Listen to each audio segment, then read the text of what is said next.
Top headlines. Janasena 12వ ఆవిర్భావ సభలో party అధినేత డిప్యూటీ సీఎం పవన్ కళ్యాణ్ పలు భాషల్లో ప్రసంగించారు. తద్వారా ఆయా రాష్ట్రాల్లోని తన అభిమానులను పలకరించారు. సీనియర్ నాయకుడు కొనతాల చెప్పినట్లుగా నేడు హోలీ పండుగ రోజు జనసేన జైకేతనం సభ ఒకే రోజు రావడం యాదృచ్ఛికం కాదు, అది భగవంతుడి నిర్ణయం అని పేర్కొన్నారు. ఇతర రాష్ట్రాల్లోనూ తనకు అభిమానులు ఉన్నారని వెల్లడించారు. ఇటీవల తాను తమిళనాడులో షణ్ముఖ యాత్ర చేసినప్పుడు మీ ప్రసంగాలు చూస్తుంటామని అక్కడి వారు చెప్పారని వెల్లడించారు. మహారాష్ట్రలో పర్యటించాలని దేవేంద్ర ఫడ్నవీస్ కోరారని, హర్యానాలోనూ పర్యటించాలని కోరానని వివరించారు. ఎన్డీఏ కూటమి ప్రభుత్వం తాను మహారాష్ట్రలో ఎన్నికల ప్రచారంలో పాల్గొన్నారని, తాను ప్రచారం చేసిన నియోజకవర్గాల్లో ఒకటి తప్ప అన్ని చోట్ల కూటమి గెలిచిందని తెలిపారు. ఈ క్రమంలో పవన్ హిందీ, తమిళం, మరాఠీ, కన్నడ భాషల్లో ప్రసంగించారు. ఇల్లేమో దూరమైన, చేతిలో దీపం లేకపోయినా గుండె ధైర్యమే కవచంగా ధరించిన వాణ్ణి కనుకే అన్ని ఒక్కడే అయి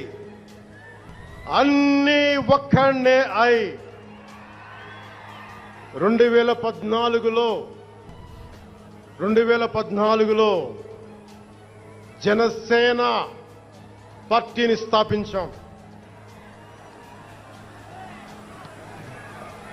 భావ తీవ్రత ఉంది గనుకే 2018లో పోరాట యాత్ర చేశాం.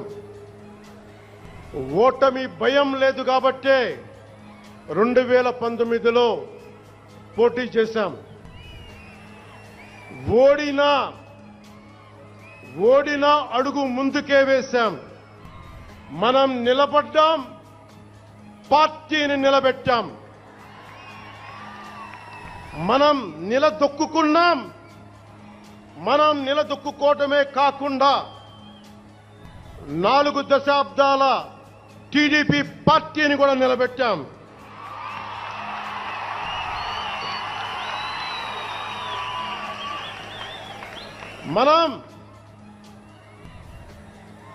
మనం ఓడినప్పుడు 2019లో మీసాలు మెలేశారు, జబ్బలు చరిచారు, తొడలు కొట్టారు, మన ఆడపడుచుల్ని అవమానించారు, ప్రజల్ని నిరంతరం హింసించారు. ఇదే న్యాయం అని మన నాయకులు, మన జన సైనికులు, మన వీర మహిళలు అందరూ అడిగితే, గొంతెత్తితే జయకేతనం సభలో జనసేన పార్టీ ఎమ్మెల్సీ నాగబాబు ఆసక్తికర వ్యాఖ్యలు చేశారు. ఇటీవల జగన్ చేసిన వ్యాఖ్యలు నవ్వు తెప్పించే విధంగా ఉన్నాయని అన్నారు. జగన్ వంటి హాస్యనటుడు ఎన్నో కలలు కన్నాడని, మరో 20 ఏళ్ల వరకు కలలు కంటూనే ఉండాలని జగన్ కు నా సలహా అని పేర్కొన్నారు. నోరు ఉంది కదా అని ఇష్టం వచ్చినట్లు మాట్లాడితే ఏం జరుగుతుందో మొన్నటి ఎన్నికల్లో చూశామని తెలిపారు. ప్రజలు ప్రతిపక్ష హోదా కూడా లేకుండా చేశారని నాగబాబు పేర్కొన్నారు. పిఠాపురం ప్రజలు జన సైనికులకు రుణపడి ఉన్నామని స్పష్టం చేశారు. 2 minutes ఎక్స్ట్రా ఉంటుంది తాతారావు గారు, కొంచెం నన్ను అలౌ చేయండి. 2 నిమిషాలంటే కొంచెం కష్టం. సో కొన్ని సందర్భాల్లో మాట్లాడటం, మాటలు కరువు అవుతాయి, ఏం మాట్లాడో అర్థం కాదు. ఎందుకంటే ఒక సంవత్సరం, దాదాపు 9 నెలలు 10 నెలల క్రితం మనం అధికారంలో లేవు. అప్పుడు మనకి ఎలాంటి విషయాన్నైనా, ఏ విషయాన్నైనా తీవ్రంగా మాట్లాడగలిగేటువంటి శక్తి ఉంది. కానీ ఇప్పుడు అధికారం వచ్చిన తర్వాత మనం ఒళ్ళు దగ్గర పెట్టుకొని చాలా కేర్ఫుల్గా ఉండాలి. అలా ఒళ్ళు దగ్గర పెట్టుకోకుండా నోటికొచ్చినట్లు మాట్లాడితే ఏం జరుగుతుందో మనందరం కళ్ళారా చూస్తున్నాం. ఇవాళ అహంకారం తలకెక్కి నోటికొచ్చినట్లు మాట్లాడి, చిన్న పెద్ద తేడా లేకుండా బిహేవ్ చేసినటువంటి, మాట్లాడినటువంటి కొంతమంది ప్రతిపక్ష అని చెప్పలేములేండి, ప్రతిపక్షం లేదు కదా, నాయకులకి ఏం జరిగిందో తెలుసుకున్నాం. కాబట్టి ప్రతి మాట ఆచితూచి మాట్లాడాలి. సో అందుకని కొంచెం అది కూడా కాకుండా మేమందరం కూడా మాకు కొన్ని లిమిటేషన్స్ ఉన్నాయి. మన ప్రెసిడెంట్ గారు ఏమాత్రం ఒక మాట తేడాగా మాట్లాడినా ఒక ఏ విధంగానూ స్పేర్ చేయనటువంటి వ్యక్తి, ఒక డిసిప్లైన్డ్ లీడర్ ఆయన. సో ఆయన ఆధ్వర్యంలో చాలా జాగ్రత్తగా పనిచేస్తాం, జాగ్రత్తగా మాట్లాడతాం. Thank you very much. అసలు ఒక 12 సంవత్సరాల కాలం అంటే మన హిందూ సాంప్రదాయంలో 12 సంవత్సరాలకి ఒక ప్రత్యేకత ఉంది. మన కృష్ణ, గోదావరి లాంటి నదులకి పుష్కరాలు జరుగుతుంటాయి. చాలా పవిత్రమైన రోజులు అవి. అలాగా మిగతా అన్ని ఆవిర్భావ సభలు ఒక ఎత్తు అయితే ఈ 12వ ఆవిర్భావ సభ ఒక నదికి వచ్చిన పుష్కరాలు ఎంత పవిత్రమైనయో అంత గొప్ప. మంగళగిరిలోని శ్రీ లక్ష్మీ నరసింహస్వామి వారి దివ్య రథోత్సవంలో ఆంధ్రప్రదేశ్ మంత్రి నారా లోకేష్ పాల్గొన్నారు. భక్తులతో కలిసి స్వామివారి రథాన్ని లాగి విశేష పూజలు నిర్వహించారు. ఈ సందర్భంగా ఆలయ పరిసరాల్లో భక్తుల సందడి నెలకొంది. దేవాదాయ శాఖ అభివృద్ధికి ప్రభుత్వం కృషి చేస్తుందని లోకేష్ వెల్లడించారు.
మాజీ ముఖ్యమంత్రి బీఆర్ఎస్ అధినేత కేసీఆర్ పై తెలంగాణ ముఖ్యమంత్రి రేవంత్ రెడ్డి చేసిన వ్యాఖ్యలపై బీఆర్ఎస్ నేత శ్రీనివాస్ గౌడ్ ఆగ్రహం వ్యక్తం చేశారు. మాకు స్టేచర్ ఉందని విర్రవీగితే స్టేచర్ మీదకు వెళ్లారు, తర్వాత వెళ్లేది మార్చురీకే అని కేసీఆర్ ను ఉద్దేశించి రేవంత్ రెడ్డి మాట్లాడారని బీఆర్ఎస్ నేతలు ఆగ్రహం వ్యక్తం చేస్తున్నారు. ఈ వ్యాఖ్యలపై శ్రీనివాస్ గౌడ్ స్పందిస్తూ రేవంత్ రెడ్డి చేసిన మార్చురీ వ్యాఖ్యలు అత్యంత హేయమైనవని, ఆ వ్యాఖ్యలను వెనక్కు తీసుకోవాలని డిమాండ్ చేశారు. తండ్రి వంటి కేసీఆర్ మరణం కోరుకుంటారా అని ఆగ్రహం వ్యక్తం చేశారు.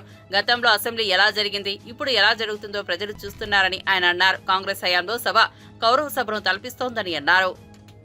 ప్రజా సమస్యలు ఎక్కడ చర్చించకుండా ఇచ్చిన హామీలు ఏమడుగుతారో ఏమని, ప్రజా సమస్యలు ఎక్కడి నుంచి తీస్తారో ఏమని ఏదో కొత్త అంశాన్ని తీసుకొచ్చి టైంపాస్ చేయాలా, తప్పుదో పట్టించాలా అని చెప్పేటువంటి ఆలోచన తప్ప వేరే ఏం లేదని ప్రజలు చర్చించుకుంటున్నారు. స్పీకర్ గారిని జగదీష్ రెడ్డి గారు ఎక్కడ అవమానపరచలేదు. నాకు చట్టసభలు స్పీకర్ గారన్న సభ అన్న గౌరవం. ఒక దళితుడు అని అవమానించిన లేనిపోని అపవాదం వాడేస్తున్నారు. మళ్ళా అంటే దళితులకు ఏదో బీఆర్ఎస్ పార్టీ వ్యతిరేకం అన్నట్లు. కాంగ్రెస్ పార్టీ వ్యతిరేకం, బీఆర్ఎస్ పార్టీ ఎప్పుడు వ్యతిరేకం కాదు.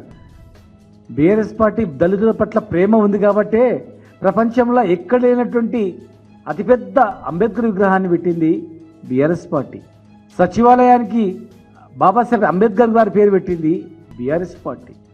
దళితులను ఆర్థికంగా అభివృద్ధి చేయాలని చెప్పని దళిత బంధు తీసుకొచ్చింది బీఆర్ఎస్ పార్టీ.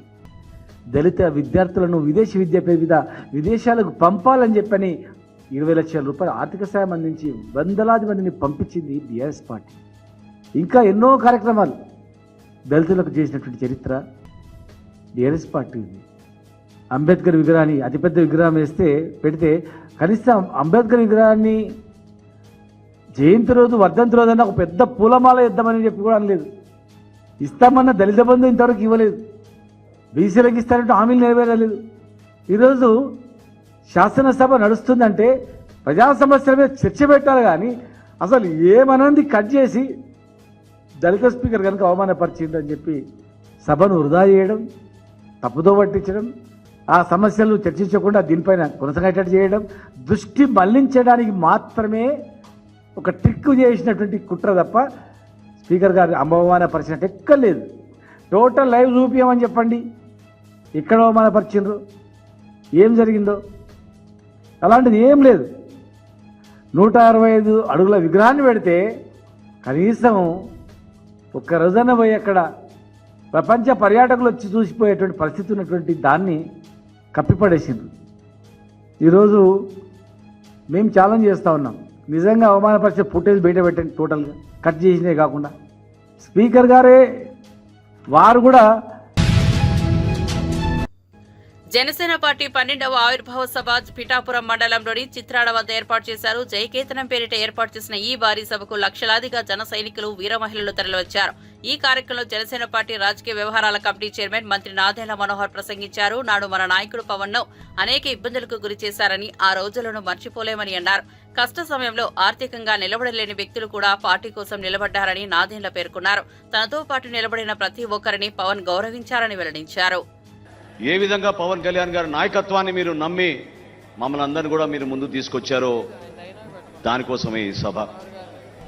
ఇది పవన్ కళ్యాణ్ గారికి కృతజ్ఞత చెప్పాలి, పిఠాపురం ప్రజలకి కృతజ్ఞత చెప్పాలి, మన జన సైనికులకి, వీర మహిళలకి కృతజ్ఞత చెప్పుకోవాల్సిన సందర్భం ఇది. 11 సంవత్సరాలు పూర్తయినాయి, 12వ సంవత్సరంలోకి అడుగు పెడుతున్నాం.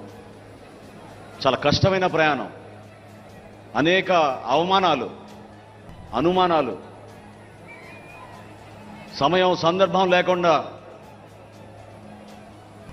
మన నాయకుడిని అనేక సందర్భాల్లో ఇబ్బంది పెట్టిన రోజులు మనం మర్చిపోలేం.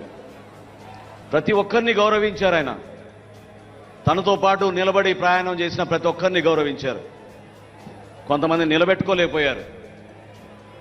కానీ ఒక నమ్మకంతో ఈ ప్రస్థానం పవన్ కళ్యాణ్ గారితో చేసేది మనం మన రాష్ట్రం కోసం, మన ప్రజల కోసం, మన బిడ్డల భవిష్యత్తు కోసం అని నమ్ముకున్న ప్రతి ఒక్కరు కూడా ఈ రోజున ఇంత అద్భుతంగా మీ ముందున్నాం. అసలు ఈ పార్టీ ఏంటి అన్న వాళ్ళు ఈ రోజున ఇదిరా పార్టీ అంటే అనే లెక్కకి ఈరోజు జనసేన పార్టీ ఎదిగింది. దాని వెనక కష్టపడి జెండా మోసిన మన జన సైనికులు, సొంత కుటుంబంలో కూడా అనేక సందర్భాల్లో 500 రూపాయలు క్రియాశీలక సభ్యత్వం కట్టాం అని చెప్పడానికి కూడా పాపం ఇబ్బంది పడి ఆర్థికంగా నిలబడలేని వ్యక్తులు కూడా పార్టీకి నిలబడ్డారు. మర్చిపోలేని సంఘటనలు, మర్చిపోలేని కార్యక్రమాలు. జనసేన పార్టీ మాత్రం ఎప్పుడు కూడా ప్రజల పక్షాన నిలబడింది, మీకోసం నిలబడింది. పవన్ కళ్యాణ్ గారు ఒకటే మాట అన్నారు, 2017-18 సమయంలో నేను పార్టీలో చేరే సందర్భంలో అసలు మన భవిష్యత్ ఏంటి అని అనుకున్నప్పుడు పదవుల గురించి కాదు మేము మాట్లాడింది. ఆయన ఆ రోజు కోరింది మనం కష్టపడి ఒక అద్భుతమైన యువతరాన్ని నాయకత్వంగా మనం మార్చగలిగితే అదే చాలు మనకి ఈ ప్రయాణంలో అంతకన్నా ఏంటనే మాట ఆయన అన్నారు. ఆలోచించండి ఒకసారి. ఈ రోజున పార్టీ నిర్మాణం అనేది చాలా కష్టమైన పని. ఒక సంవత్సరంలోనో, ఒక 4 రోజుల్లోనో, నెల రోజుల్లోనో జరగదు. ఈరోజు జనసేన పార్టీలో 12,32,000 మంది క్రియాశీలక సభ్యత్వం తీసుకున్నారంటే 11 సంవత్సరాల నుంచి పవన్ కళ్యాణ్ కేంద్రంలో బీజేపీ చిత్తశుద్ది లేని పాలనను కొనసాగిస్తోందని భువనగిరి ఎంపీ చామల కిరణ్ కుమార్ రెడ్డి ఆరోపించారు. గాంధీభవన్లో శుక్రవారం వేణుచరణ్, శ్రీకాంత్ యాదవ్లతో కలిసి నిర్వహించిన మీడియా సమావేశంలో ఎంపీ చామల కిరణ్ కుమార్ రెడ్డి మాట్లాడుతూ BJP floor leader Aleti Maheshwar రెడ్డిపై తీవ్ర స్థాయిలో మండిపడ్డారు. కాంగ్రెస్ ప్రభుత్వానికి పాలన చేత కాకపోతే రాజీనామా చేసి ప్రజా తీర్పు కోరాలని అసెంబ్లీలో మాట్లాడడాన్ని తప్పుపట్టారు.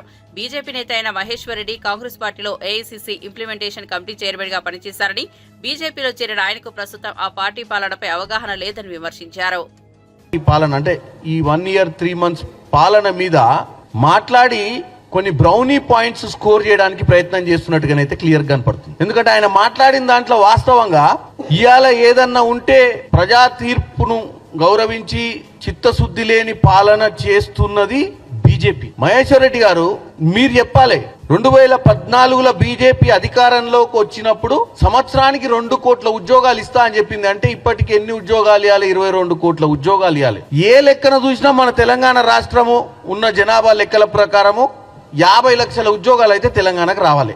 సెంట్రల్ గవర్నమెంట్ లా సంవత్సరానికి 2 కోట్ల ఉద్యోగాలు ఇస్తే 11 నెలల్లో 22 కోట్ల ఉద్యోగాలు ఇస్తే తెలంగాణకు వచ్చే అటువంటి షేరు 50 లక్షల ఉద్యోగాలు రావాలి. మరి వచ్చినాయా? మరి నువ్వు నరేంద్ర మోడీ గారికి చెప్పు, చేతగాని పాలన కదా, ఇమ్మీడియట్ గా రాజీనామా చేయమను. నువ్వు తెలంగాణలో ఎట్లయితే 13 నెలల పాలననే ఇంత విమర్శించినప్పుడు 11 సంవత్సరాల పాలన మీద కూడా మాట్లాడాలి కదా మరి మీరు. ఎందుకంటే నువ్వు ప్రజానాయకుని, నీకు మంచి చిత్తశుద్ధి ఉంది, నీకు మంచి తెలివితేటలు ఉన్నాయి, మంచి వాక్చాతుర్యం కూడా పెంచుకున్నావు ఈ ఫ్లోర్ లీడర్ అయినాక. ఎందుకంటే తెలంగాణ ప్రజలకు అన్ని తెలుసు కదా బీజేపీ కూడా పరిపాలిస్తుందని. ఇక పోతే 15 లక్షల రూపాయలు ప్రతి అకౌంట్ లా ఇక వచ్చినా అప్పుడు మోడీ గారు 2014 వచ్చిన తర్వాత గత ప్రభుత్వాలల్లో గత వ్యాపారవేత్తలు, రాజకీయ నాయకులు అని చెప్పి అందరినీ బ్లేమ్ చేసుకుంటే వీళ్ళందరూ కూడా స్విస్ బ్యాంక్ అకౌంట్లలో నల్లధనం దాచిపెట్టిర్రు. ఇక నాది దండయాత్ర స్టార్ట్ అయింది, ఇక నన్ను గెలిపిర్రి, నేను తీసుకొచ్చి మీ అందరికీ 15 లక్షలు ప్రతి పేదవానికి వచ్చేటట్టు చేస్తే గన్ని వేల కోట్లు మనకి స్విస్ బ్యాంక్ లో ఉన్నాయని అబద్ధాలు చెప్పారు. దాని గురించి ఈ రోజు కూడా నిమ్మకు నీరెత్తినట్టు. మరి 15 లక్షలు ఎటుపోయినాయి? ఏ బ్యాంక్ అకౌంట్లలో వేసిరు, ఎవరికి వేసిరు, ఎంతమందికి వేసిరు, అసలు వేసిరా వేయలేదా? మరి వేయకపోతే మరి మీరు కూడా మీకు అధికారం ఉందా? మీరు పని నెరవేర్చలేనప్పుడు మీకు కూడా వర్తిస్తుంది కదా. మాకంటే ముందు 11 ఏళ్ళు పరిపాలించిన మీరు రాజీనామా చేయాల్సిన అవసరం ఉంది. ఈరోజు మాకు 5 ఏళ్ళు ఇచ్చిర్రు, మేము సంవత్సరంలోనే నేను ఓర్చుకోలేకపోతుర్రు.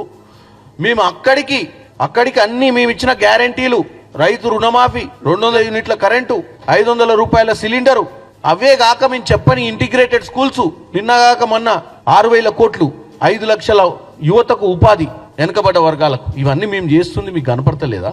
ఎందుకంత ఆవేశం? మీరు చేయకపోతేనే ఏం మాట్లాడొద్దు, మేమేం చేస్తుంటే పని జరుగుతున్న దాన్ని ఏదో మాట్లాడాలి. అసెంబ్లీలో మైక్ ఇస్తే మరి ఏదైనా మాట్లాడాలి కదా ఎదురు అని చెప్పి మాట్లాడటమే తప్ప దాంట్లో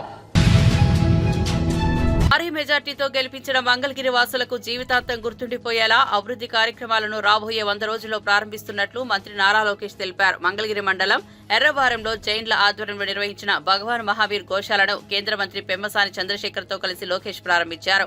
హోలీ పండుగ సందర్భంగా చిన్నారులు మంత్రి నారా లోకేష్ కి రంగులు పూశారు. మార్వాడీలు మంత్రి నారా లోకేష్ ను, కేంద్ర మంత్రి పెమ్మసాని చంద్రశేఖర్ ను ఘనంగా సన్మానించారు. రాబోయే 100 రోజులలో మంగళగిరి నియోజకవర్గంలో భూగర్భ డ్రైనేజీ, నిడమర్రు ఫ్లైఓవర్ పనులను, పేదలకు ఇళ్ల స్థలాలు ఇచ్చే కార్యక్రమానికి శ్రీకారం చుట్టబోతున్నామని మంత్రి లోకేష్ చెప్పారు. దుగ్గిరాల శుభం మహేశ్వరి కోల్డ్ స్టోరేజ్ బాధితులకు వచ్చే నెలలో అందిస్తామని మంత్రి పెమ్మసాని చంద్రశేఖర్ చెప్పారు.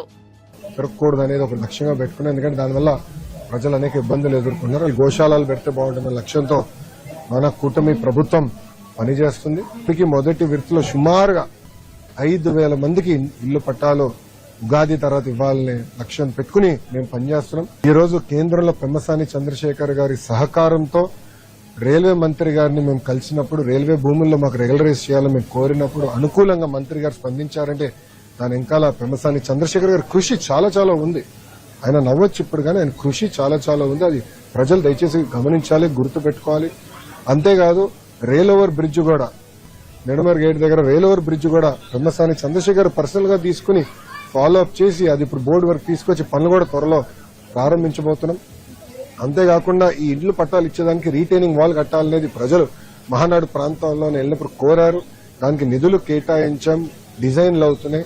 ఇప్పుడు దానిపైన రోడ్ కూడా వేద్దాం. అంటే 4 లేన్ రోడ్ వేస్తే ట్రాఫిక్ చాలా ఈజీ అవుట్ అవుతున్న లక్ష్యంతో మొత్తం డిజైన్ చేస్తున్నాం. దీంతో పాటు ఏదైతే ఆనాడు నేను చెప్పానో పార్కుల అభివృద్ధి కానివ్వండి, చెరువుల అభివృద్ధి కానివ్వండి, శ్మశానాల అభివృద్ధి కానివ్వండి, కమ్యూనిటీ భవనాలు, రైతు బజార్లు, ఇంకో పక్కన social welfare hostel, BC welfare hostel, ప్రభుత్వ పాఠశాలలు, ఇట్లా దాదాపు మీరు చూస్తే 100 అభివృద్ధి కార్యక్రమాలకి కూటమి ప్రభుత్వం శ్రీకారం చుట్టింది. అన్ని డిజైన్లు అయిపోయినాయి, టెండర్ దశకు వచ్చింది. టెండర్లని దేవుడి సహకారంతో ఏప్రిల్ మే మాసంలో పూర్తి చేసి భూగర్భ డ్రైనేజ్ కానివ్వండి, భూగర్భ నీరు కానివ్వండి, అంటే వాటర్ పైప్ లైన్ కానివ్వండి, భూగర్భ గ్యాస్, భూగర్భ పవర్ కూడా ఇవ్వాలని మంగళగిరి లక్ష్యం పెట్టుకుని పనిచేస్తున్నా. నిడమర ఆరోబి విషయంలో పెమ్మసాని చంద్రశేఖర్ గారి నాయకత్వంలో ఆయన కేంద్ర ప్రభుత్వం దృష్టికి తీసుకెళ్లారు. అది 6 లేనా 4 లేనా అనే దానిపైన కొంచెం చర్చ జరిగింది. దానివల్ల 1 నెల ఆలస్యమైన విషయం వాస్తవం. కానీ ఇప్పుడు 4 లేన్, ఎందుకంటే ఇన్ అండ్ అవుట్ 4 లేను, 6 లేన్ అవసరం లేదని 4 లేన్ రోడ్ అది మేము డిజైన్ చేసాం. అది మన రైల్వే బోర్డు కూడా పంపిస్తాం జరిగింది. నేను అనుకుంటాం మహా అంటే ఇంకా ఒక 8 నెలల నుంచి 12 నెలలు పడుతుంది. ఇప్పుడు కరకట్ట రోడ్ పూర్తి చేయాలి, సీడ్ యాక్సెస్ రోడ్ పూర్తి చేయాలి. దాని తర్వాత మనకి E12, 13, E11, E13 ఢిల్లీ కేంద్రంగా బీజేపీపై కాంగ్రెస్ కుట్రలకు తెరలేపిందని బీజేపీ సీనియర్ నేత రాజ్యసభ ఎంపీ లక్ష్మణ్ సంచలన వ్యాఖ్యలు చేశారు. హైదరాబాద్ లో మీడియాతో మాట్లాడుతూ దక్షిణాదిలో బీజేపీ శరవేగంగా బలపడుతోందని, అందుకే డిలిమినేషన్ పేరుతో తమిళనాడులో అధికారంలో ఉన్న డీఎంకే దేశవ్యాప్తంగా దుష్ప్రచారం చేస్తోందని మండిపడ్డారు. నియోజకవర్గాల పునర్విభజనతో ఎలాంటి నష్టం ఉండదని, ఎందుకు ఇంత రాద్ధాంతం చేస్తున్నారో వారికే తెలియాలని తీవ్ర అసహనం వ్యక్తం చేశారు. ఎన్నికల్లో బీఆర్ఎస్ పోటీ కూడా లేకుండా కాంగ్రెస్ పార్టీ సిట్టింగ్ సీట్ను కోల్పోయి ఇవాళ అవసాన దశకు చేరుకుంటా ఉన్నది. దక్షిణాది రాష్ట్రాల్లో పార్టీ ఎక్కడుంటున్న వాళ్లకు ఇది కనువిప్పు కావాలా. పార్లమెంట్ ఎన్నికల్లో రేవంత్ రెడ్డి గారు నీకు 5 నెలలకే ప్రజలు ఏ రకంగా మరి మీ ప్రభుత్వం పట్ల విసిగిపోయిన ప్రజలు 8 మందిని కాంగ్రెస్ గెలిపిస్తే బీజేపీ 8 మంది ఎంపీలను గెలిపించింది. 35% ఓట్లు సాధించినటువంటి బీజేపీ తెలంగాణలో ఒక తిరుగులేని శక్తిగా మారుతూ ఉన్నది. కర్ణాటకలో అధికారానికి వచ్చేదానికి ఇవాళ సర్వం సన్నద్ధమవుతూ ఉన్నది. తమిళనాడులో మొన్న ఒంటరిగానే పోటీ 11% ఓట్లు వచ్చినాయి. కాబట్టి రేపు మళ్ళీ అక్కడ కూడా ఎన్డీఏ కూటమి అధికారంలోకి వచ్చే అవకాశాలు ఉన్నాయని గ్రహించి వీళ్ళందరూ కూడా కుట్రలు బండి డిఎంకే, కాంగ్రెస్, బీఆర్ఎస్ ఈ రకంగా ప్రాంతీయ విద్వేషాలు సృష్టించేటువంటి ప్రయత్నాలకు ఇవాళ కాంగ్రెస్ పూనుకుందంటే, రేవంత్ రెడ్డి గారు నేను అఖిలపక్ష సమావేశానికి హాజరవుతానని, కేటీఆర్ గారు మేము హాజరవుతానని పోటీపడి ఏదైతే ఇవాళ మీరు అఖిలపక్ష సమావేశం గురించి మాట్లాడుతున్నారో నేను సూటి కడుతున్నాను. ఇవాళ రేవంత్ రెడ్డి గారు నువ్వు ఇచ్చినటువంటి గ్యారంటీల మీద, ఈ 420 హామీల మీద ఎందుకు మళ్ళీ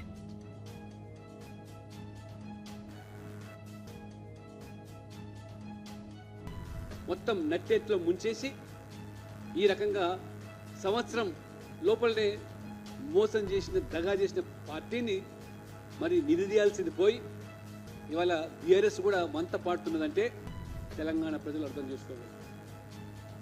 పైపెచ్చి రేవంత్ రెడ్డి గారు మాట్లాడుతున్నారు, నేను అఖిలపక్ష సమావేశం పెడతాను, దక్షిణాదికి సంబంధించినటువంటి మరి అన్ని పార్టీలను పిలుస్తాం, ఈ రాష్ట్రం నుంచి కూడా కేంద్ర మంత్రి కిషన్ రెడ్డి గారిని ఆహ్వానిస్తాను చెప్తాను. నేను సూటి అడుగుతున్నాను. మొదట మరి తుట్టికెక్కనైనా ఏదో ఆకాశానికి మరి నిచ్చెన పెట్టేసినట్టు ముందు నీ తెలంగాణ సంగతి తేల్చండి.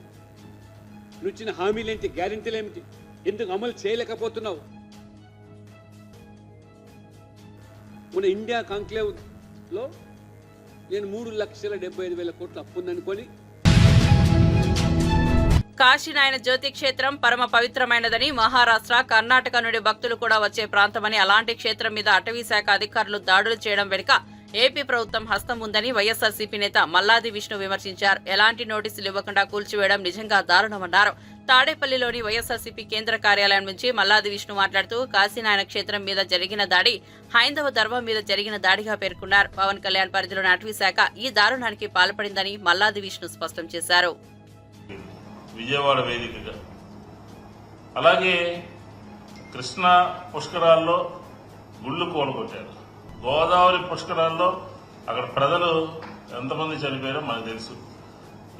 అక్కడ జరిగినటువంటి 1000 కాళ్ళ మండపం, తిరుపతిలో 1000 కాళ్ళ మండపాన్ని మీ హయాంలోనే కూల్చేయడం జరిగింది. అలాగే సదావర్తి భూములు, మీరు అధికారంలో ఉన్నప్పుడు సదావర్తి భూములన్నీ కూడా ఏం జరిగిందో కూడా ఆంధ్ర రాష్ట్ర ప్రజలు తెలుసు. ఆఖరికి రాముడి తల తీసినటువంటి వ్యక్తికి 5 లక్షల రూపాయలు ముఖ్యమంత్రి సహాయ నిధి నుంచి చెక్కు ఇచ్చారనంటే మీరు హిందూ ధర్మం మీద కానీ, దేవాలయాల మీద కానీ, లేకపోతే దేవుడికి సంబంధించిన విషయాల మీద మీరు సానుకూలంగా ఏ రకంగా స్పందిస్తారని చెప్పి ప్రజలు భావిస్తారు. ఇంత పెద్ద సంఘటన జరిగితే 10 రోజులు గడిస్తే ఆ సంబంధించినటువంటి శాఖకు సంబంధించినటువంటి సనాతనవాదిని అని చెప్పుకునేటటువంటి పవన్ కళ్యాణ్ గారు ఎందుకు మాట్లాడలేదో చెప్పాలి. ఆయన చూడండి, తిరుమల తిరుపతి దేవస్థానంలో జరిగితే ఇమీడియట్ గా ఈయన పోయి ఆయన శాఖ కాకపోయినా, ఆయనకి సంబంధం లేకపోయినా ఆయన తిరుపతి పోయి క్షమాపణలు చెప్తారు. ఈయన శాఖలో జరుగుతున్నటువంటి విషయాల మీద ఆయన మాట్లాడారు. అదే లోకేష్ గారు ఆయన శాఖకు సంబంధం లేకపోయినా, ఆయన శాఖ కాకపోయినా అక్కడ దానికి ఆయన క్షమాపణలు అడుగుతారు. ఏంటి ద్వంద్వ విధానాలు? ఏంటి మీ ప్రభుత్వంలో జరుగుతున్నటువంటి కార్యక్రమాలు ఏంటి? జగన్మోహన్ రెడ్డి గారి మీద 5 సంవత్సరాల ప్రభుత్వంలో ఎక్కడ ఏం జరిగినా గొడవ చెల్లేటటువంటి కార్యక్రమం తీసుకున్నారే? ఎవరు హిందూ ధర్మాన్ని కాపాడతారు? ఎవరు సనాతన ధర్మాన్ని కాపాడతారు? ఎవరు ఆంధ్రప్రదేశ్ లో గో సంరక్షణ చేస్తారు? ఎవరు దేవాలయాల్ని కాపాడతారో ఈ చరిత్ర అంతా చూస్తే, రికార్డులన్నీ చూస్తే స్పష్టంగా అర్థమవుతుంది కదా మనకి. కాబట్టి ఈ జ్యోతి క్షేత్రం మీద అటవీ శాఖ అధికారులు దాడి చేస్తుంటే మౌనంగా ఉన్నటువంటి రాష్ట్ర ప్రభుత్వం నిన్న 10 రోజుల తర్వాత నిన్న మాట్లాడితే ఏం ఉపయోగం ఉంది? కూలగొట్టిన తర్వాత, కూల్చేసిన తర్వాత మేము కట్టిస్తాము, మా డబ్బులతో కట్టిస్తామని లోకేష్ గారు స్టేట్మెంట్ ఇచ్చారు. మనోభావాలు దెబ్బతినవా? భక్తుల యొక్క మనోభావాలు దెబ్బతినవా? ఆధ్యాత్మిక కేంద్రాల మీద ఈ రకమైనటువంటి దాడులు చేస్తాము.